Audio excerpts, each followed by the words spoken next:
Hello বন্ধুরা, স্বাগত আমার ইউটিউব চ্যানেলে। আমি টর্নেডোর আছি আপনাদের সাথে। আজকে আমরা দেখব সিএসএস ব্যাকগ্রাউন্ড।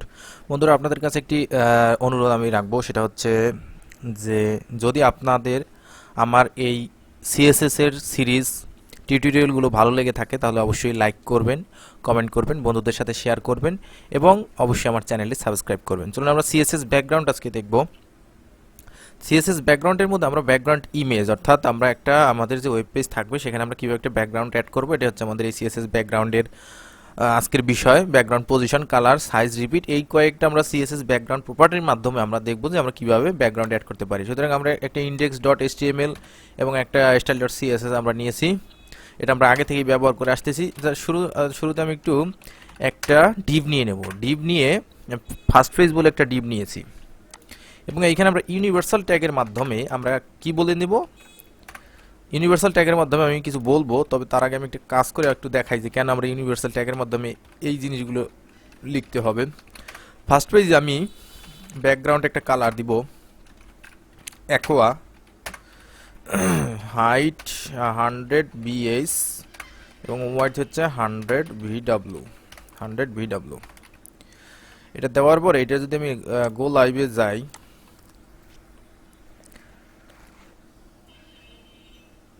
লাইভে গেলে আচ্ছা এইবার আপনারা দেখতে পাচ্ছেন কি না আমি জানি না, তবে আমি একটু জুম করে যদি দেখাই তাহলে এই যে এই পাশে একটা খালি জায়গা দেখা যাচ্ছে এবং উপরেও খালি জায়গা দেখা যাচ্ছে। এই যে এই খালি জায়গা, এই খালি জায়গার কারণ হচ্ছে এটা ডিফল্ট ভাবে ব্রাউজার কর্তৃক দেওয়া হয়েছে। এখন এই কারণে আমরা কি করব, আমরা এইটাকে যদি দূর করতে চাই তাহলে আমরা মার্জিন 0 বলবো এবং প্যাডিং 0 বলে প্যাডিংয়ে আমরা যাতে সুন্দরভাবে কাজ করতে পারি, কিন্তু বক্স সাইজিংয়ে আমরা বর্ডার বক্স বলবো। বর্ডার বক্স বললে আমাদের এইটা চলে যাবে, এটা আমি এখানে রাখবো না, আমি শুধুমাত্র ফার্স্ট পেজের এই জিনিসটাই রাখবো। এইবার এটা হচ্ছে আমাদের ফার্স্ট পেজ, আমরা একটা নিয়েছি বডির মধ্যে, আমরা একটা ফার্স্ট পেজ নিয়েছি। এই আরেকটা আমরা বডি ট্যাগ নিয়ে নেব, একটু আমি পরে দেখাবো। এবং এই ফার্স্ট পেজের মধ্যে আমরা যে ফার্স্ট পেজ নিয়েছি, এখন এখানে এটা কিছুই দেখাবে না কারণ এখানে কোনো কালার দেওয়া হয়নি। এখন আমরা এখানে কি ব্যবহার করব, ব্যাকগ্রাউন্ড। আমরা একটা ইমেজ ব্যবহার করব আমাদের ব্যাকগ্রাউন্ড হিসেবে। ইমেজ ছাড়াও আমরা অনেক কিছু ব্যবহার করতে পারি। এটার মধ্যে আমি একটা ল্যান্ডস্কেপ নামে আমি একটা ইমেজ রেখেছি। এই যে ল্যান্ডস্কেপ চলে এসেছে। এবার একটা বিষয় হচ্ছে যে এটা অনেক বড় দেখা যাচ্ছে এবং এটা অনেক জুম করে দেখাচ্ছে। আমি যদি একটু এই ইমেজটা আপনাদের ওপেন করে দেখাই, এই যে সুন্দর একটা ল্যান্ডস্কেপ আপনারা দেখতে পাচ্ছেন, সুন্দর একটা ল্যান্ডস্কেপ এই পর্যন্ত দেখা যাচ্ছে। এটা খেয়াল রাখতে হবে যে কতটুকু পর্যন্ত দেখা যাচ্ছে, কারণ এটা নিয়ে কাজ আছে আমাদের। এখন এটা এরকম ভালো দেখা যাচ্ছে না, সুতরাং আমরা এইখানে ব্যাকগ্রাউন্ড ইমেজ প্রপার্টি আমরা ব্যবহার করেছি, ব্যাকগ্রাউন্ড ইমেজ। এইবার আমরা ব্যবহার করব ব্যাকগ্রাউন্ড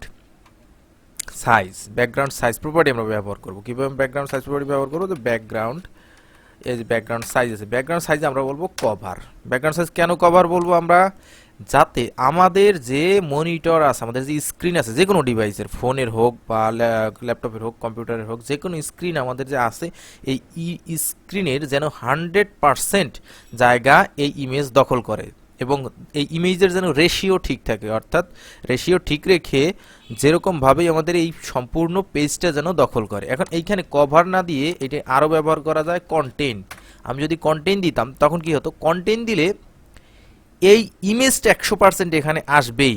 এই ইমেজটাই যে 100% এখানে এসেছেই, এটা যে কোনোভাবে কেউ থামানোর কোনো উপায় নেই। এটা হচ্ছে কন্টেন্ট যদি আমরা ব্যবহার করি। এখন আরেকটা সমস্যা হচ্ছে যে ডান পাশে আবার এটার একটা রিপিট দেখা যাচ্ছে, এই কারণে আমরা কি ব্যবহার করব, কোন প্রপার্টি, এটা যে ব্যাকগ্রাউন্ড রিপিট। আমরা ওখানে বলবো যে ব্যাকগ্রাউন্ড রিপিট, আমাদের রিপিটের কোনো দরকার নাই, সুতরাং আমরা বলবো ব্যাকগ্রাউন্ড রিপিট, আমরা বলবো নো রিপিট। ব্যাকগ্রাউন্ড রিপিটের আমাদের কোনো রিপিটের দরকার নেই। এখন এটা হচ্ছে কন্টেন্ট, কিন্তু আমরা কন্টেন্ট তো ব্যবহার করবো না, তাহলে আমাদের 100% নিবে না, 100% হাইট ওয়াইট নিবে না, এখানে আমরা কভার ওখানে ব্যবহার করব আর সুন্দরভাবে আমাদের ব্যাকগ্রাউন্ড আমাদের উপরে ওয়েব পেজে বসে গেল। এবার কথা হচ্ছে যে এইখানে আমরা চাচ্ছি যে এটার উপর আমি যদি এখন কোনো টেক্সট নিয়ে আসি, এটার উপর আমি যদি কোনো একটা টেক্সট নিয়ে আসি, যেমন আমি এখানে চাচ্ছি যে এটার মধ্যেই আমি যদি ইউএল ব্যবহার করে, এলআই ব্যবহার করে আর এ ট্যাগের মাধ্যমে আমি যদি এখানে হোম কন্ট্রোল ডি করে করে শুধুমাত্র এখানে আমি ডামি দেখাবো, এই যে এরকমভাবে আমি যদি নিয়ে আসি,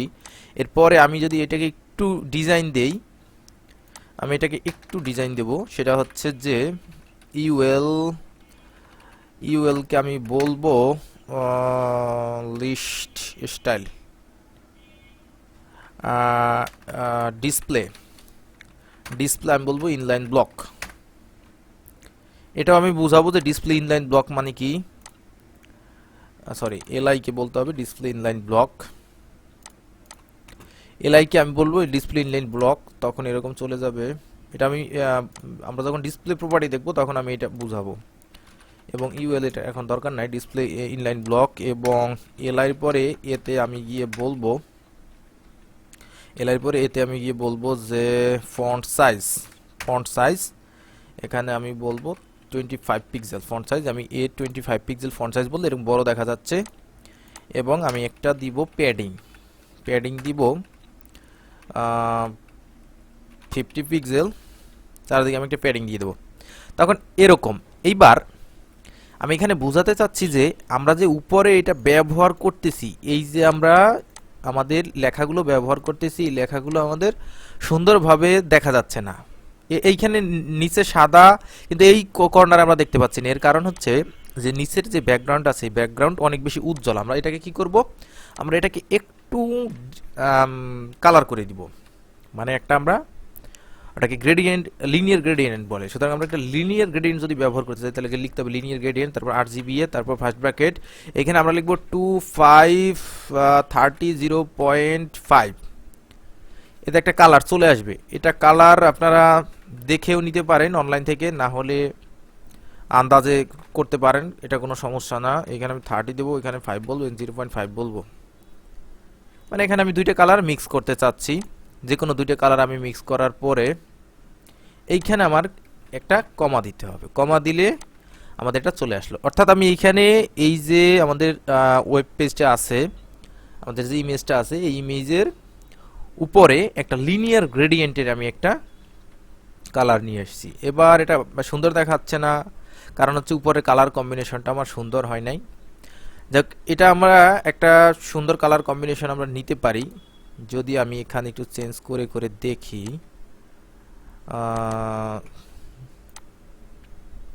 হ্যাঁ, এরকম। আর এটার আমি কি করব, এটার আমি যে এটা আছে, এটার যে আছে, এর আমি কালার বলবো হোয়াইট কালার। এখানে আমাদের সুন্দর ফুটে উঠবে। এই যে হোয়াইট কালার এখানে আমাদের সুন্দর ফুটে উঠেছে। এটার মাধ্যমে আমরা এরকম প্রায়ই দেখতে পারি যে আমরা প্রায়ই দেখতে পাই যে কোন একটা ইমেজের উপরে একটা অন্য একটা কালারের লিনিয়ার গ্রেডিয়েন্ট কালার দেওয়া আছে, অথবা একটা গ্রেডিয়েন্ট কালার দেওয়া আছে। এটা আমরা হচ্ছে এই যে এই লিনিয়ার গ্রেডিয়েন্ট এটা লিখে এইভাবে আমরা করতে পারি। এটা হচ্ছে আমাদের ব্যাকগ্রাউন্ড গেল। কি ব্যাকগ্রাউন্ড? এবার হচ্ছে ব্যাকগ্রাউন্ড পজিশন। ব্যাকগ্রাউন্ড কালার যে কোনো একটা কালার ব্যবহার করলে সেটা ব্যাকগ্রাউন্ডে চলে আসবে, সেটা আগেই দেখাইছি। এবং ব্যাকগ্রাউন্ড সাইজ, ব্যাকগ্রাউন্ড রিপিট দেখাইছি, ব্যাকগ্রাউন্ড সাইজ দেখাইছি। এবার ব্যাকগ্রাউন্ড পজিশনটা কি? ব্যাকগ্রাউন্ড পজিশন আমাদের এখানে দরকার পড়বে না। আমি যদি লিখি ব্যাকগ্রাউন্ড পজিশনে আমাদের আছে হচ্ছে এই যে টপ, রাইট, লেফট। আমি যদি টপে দিই, ব্যাকগ্রাউন্ড পজিশন আমি টপে দিয়ে এলাম। টপে দিলে আমাদের কোনো লাভ এখানে হবে না, কারণ আছে একটা। লেফট, রাইট এসব যদি আমরা দেই, একটু পরিবর্তন হয়েছে। আমি যদি দেখাই যে এই হোম বরাবরে, এই হোমের একটু বাম দিকে এই নৌকার মাথা আছে, তাহলে আমি যদি এটা লেফটের জায়গায় রাইট বলে দেই তখন কি হয়? তখনও একই থেকে যায়। এটার বিষয় হচ্ছে আমরা ব্যাকগ্রাউন্ড পজিশন বটমও আছে, ব্যাকগ্রাউন্ড পজিশন বটমও আছে। এই যে ব্যাকগ্রাউন্ড পজিশন আমি যখন বটম বলেছি তখন এই ইমেজটার বটম পার্ট কিন্তু বেশি ভিজিবল হচ্ছে। এখন কিন্তু আমরা স্কাই দেখতে পাচ্ছি না, কিন্তু আমি যদি এটাকে টপ বলে দিই, টপ, তখন আমরা এই নৌকা কম দেখা যাচ্ছে এবং পিছনে স্কাই দেখা যাচ্ছে। এর মানে হচ্ছে এই ব্যাকগ্রাউন্ড পজিশন প্রপার্টি কি করে, এই যে আমরা ইমেজটা ব্যবহার করেছি তার রেশিও ঠিক রেখে কোন পার্ট আপনি এখানে ভিজিবল করতে চাচ্ছেন। যদি টপ পার্ট করতে চান তাহলে টপ লিখবেন, যদি বটম পার্ট করতে চান তাহলে ব্যাকগ্রাউন্ড পজিশন বটম লিখতে হবে। এটা হচ্ছে আমাদের ব্যাকগ্রাউন্ড প্রপার্টিগুলো আমরা ব্যবহার করলাম।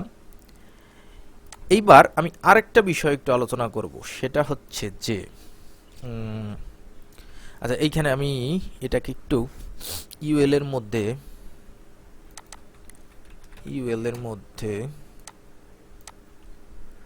ডিসপ্লে ইনলাইন ব্লক, ইউএল এর মধ্যে ডিসপ্লে ইনলাইন ব্লক, ইউএল এর মধ্যে ডিসপ্লে ফ্লেক্স, ইউএল এর মধ্যে display flakes,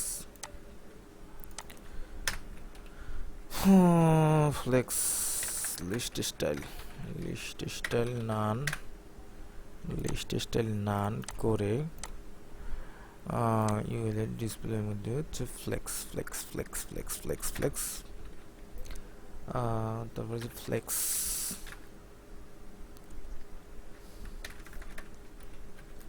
justify content space evenly. এটা আমি কিছুই করলাম না, শুধু একটু সুন্দরভাবে সাজালাম, আর কিছুই না। আর এটার আমি আরেকটা দিব বর্ডার মার্জিন টপ দিব 150 পিক্সেল, মার্জিন টপ দিব 15 পিক্সেল, তাহলে এটা নিচে নেমে চলে আসবে। মার্জিন টপ আমরা এটাই দিব, মার্জিন টপ। আচ্ছা, এইবার আমি এখানে কিছুই করিনি, আমি শুধুমাত্র এই যে আমার কন্টেন্টগুলো আছে এগুলোকে আমি সুন্দর স্পেসের মধ্যে নিয়ে নিয়েছি। এখানে অনেক কিছুই আপনাদের কাছে অজানা, যে এই যে আমি ফ্লেক্স ব্যবহার করেছি, মার্জিন টপ ব্যবহার করেছি, এগুলো এখন আমি দেখাইনি, এগুলো আমাদের চিন্তার কোনো বিষয় না, এটা শুধুমাত্র আমি সাজাইছি। এইবার আমি যে জিনিসটা দেখাবো সেটা হচ্ছে যে আপনারা যে জিনিসটা নিয়ে একটু কনফিউশনে পড়বেন, এইখানে আমি ফার্স্ট পেজের মধ্যে, এখানে আমি ফার্স্ট পেজ নিয়ে একটা ডিভ নিয়েছি এবং ফার্স্ট পেজের মধ্যে কিন্তু আমি ব্যাকগ্রাউন্ড প্রপার্টিগুলো ব্যবহার করেছি। এই প্রপার্টিগুলো আমি যদি এই সেম ফার্স্ট পেজের সেম প্রপার্টিগুলো আমি যদি ব্যবহার করতাম এই বডিতে, তাহলে কি হতো? তাহলে সেম রেজাল্ট হতো। কিন্তু এখন পর্যন্ত সেম রেজাল্ট কেন আসে? এর কারণে এখানে আমরা টোটাল একটাই পেজ ডিজাইন করেছি, এই বডি একটাই পেজ ডিজাইন করেছে। এবার আমি যদি এই ফার্স্ট পেজ এই জায়গায় অর্থাৎ বডিতে আমি যদি আরো কন্টেন্ট নিয়ে আসি, তখন কি হবে? বডিতে আমি যদি আরো কন্টেন্ট নিয়ে আসি, যেমন আমি একটা ইমেজ নিয়ে আসব, একটা ইমেজ আমি বডির মধ্যে নিয়ে আসব, ইমেজের আমি সোর্স বলে দিব ল্যান্ডস্কেপ .jpg, এই সোর্সটা আমি বলে দিই, ওই সেম ইমেজটা আমি নিয়ে আসবো। তখন কি হয় ভালোভাবে যদি একটু লক্ষ্য করেন, তখন দেখবেন যে আমাদের যত যা ছিল সব ধ্বংস হয়ে গেছে। এর কারণ কি? এর কারণ আমরা বডিতে লাগাইছি, আমাদের ব্যাকগ্রাউন্ড প্রপার্টিগুলো আমরা বডিতে লাগাইছি, কিন্তু আমরা কিন্তু এরকম চাইনি যে আমাদের যে এই যে এই সব কিছু এরকম এলোমেলো হয়ে গেছে, আমরা কিন্তু এরকম দেখতে চাইনি। আমরা চেয়েছি প্রথম পেজে আমাদের একটা ব্যাকগ্রাউন্ড থাকবে, কিন্তু পরবর্তী পেজে আমাদের পরবর্তী কন্টেন্টগুলো থাকবে। এই কারণে আমাদের এই বডিতে এই জিনিসগুলো লাগানো যাবে না। অনেকেই এরকম শিখে যে বডিতে এগুলো লাগায়, বডিতে ব্যাকগ্রাউন্ড লাগায়, কিন্তু বডিতে যদি ব্যাকগ্রাউন্ড লাগানো হয়, এখন আমি বডিতে লাগাইনি, আমি কোথায় লাগাইছি? ফার্স্ট পেজে লাগাইছি, অর্থাৎ প্রথম পেজে আমি আমার ব্যাকগ্রাউন্ড চাই, সুতরাং আমি প্রথম পেজে ব্যাকগ্রাউন্ড দিব। তারপরের পেজে তার যে এরকম যেটা আছে সে সেরকমই আসবে, এই যে এরকম পরের পেজে। এখন ইমেজটা অনেক বড় হওয়ার কারণে ইমেজটা এরকম দেখা যাচ্ছে, ঠিক আছে, এটা কোনো বিষয় না, কিন্তু আমার প্রথম পেজে কিন্তু আমরা ঠিকই ব্যাকগ্রাউন্ড দেখতে পাচ্ছি। অর্থাৎ আমরা এরকম আলাদা আলাদা করে ডিপ নিয়ে ফার্স্ট পেজের জন্য একটা, সেকেন্ড পেজের জন্য একটা, এই যে যেমন এইটাকেই যদি আমি একটা সেকেন্ড পেজ নামে একটা ডিবের মধ্যে দিয়ে দিই, সেকেন্ড পেজ নামক একটা ডিবের মধ্যে আমি যদি এটাকে দিয়ে দিই, কি করলাম? আমি ইমেজটা সেকেন্ড পেজ নামে একটা ডিবের মধ্যে দিয়ে দিলাম, এবং এই সেকেন্ড পেজটাকে যদি আমি এখানে একটা ডিজাইন দেই যে ওভারফ্লো হিডেন, তখন কি হবে? তখন কিন্তু আর কোনো ওভারফ্লো থাকবে না, এই যে তখন কিন্তু আর ওভারফ্লো থাকতেছে না। এখন ইমেজটা অনেক বড়, এই কারণে আমি যদি এই ইমেজটাকে